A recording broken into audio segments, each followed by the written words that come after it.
I'm standing now in Surrey Hills of Sydney, which for many Sydney-siders, they'll know has been an absolute hotbed of activity and change over the last few years. In fact, it's not uncommon to see some of the real estate in this market have actually doubled in value since the last boom, circa 2010-2012 here in Sydney. Very exciting marketplace, but now realistically unobtainable for the masses due to those prices and the lower level rental returns. What's interesting is, for the smart investors, there's actually still some opportunities around the marketplaces of Australia where you can pretty much replicate this exact same scenario and strategy and growth play.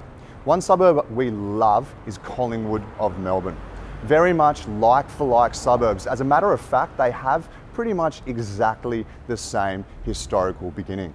A gentleman by the name of Mark Foy started up realistically the first department store in Australia, and that happened to be actually all the warehousing and productions in Collingwood.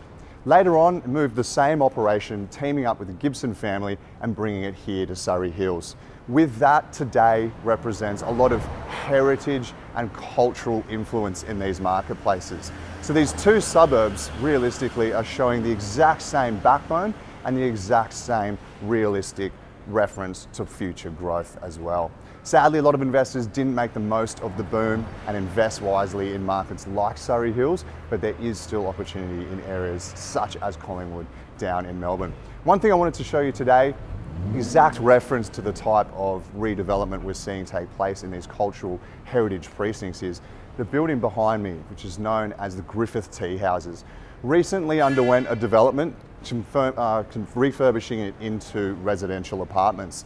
Today, just recently in May 2018, a 2-bedroom, 2-bathroom, 1-car apartment resold for a whopping $2,025,000. So we're seeing exponential growth in this marketplaces.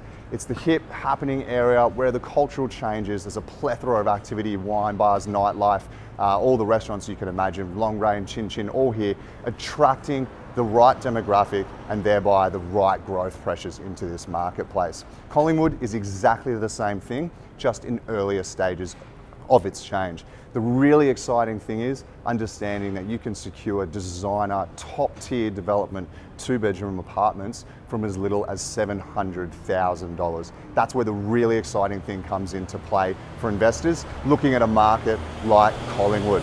What's exciting again is rental returns are north of 4.5% gross, whereas buying something in this building today at $2 million would rent for roughly $1,000 a week, giving us that sorry 2.5% gross rental return we're seeing on A-grade real estate here in Sydney today.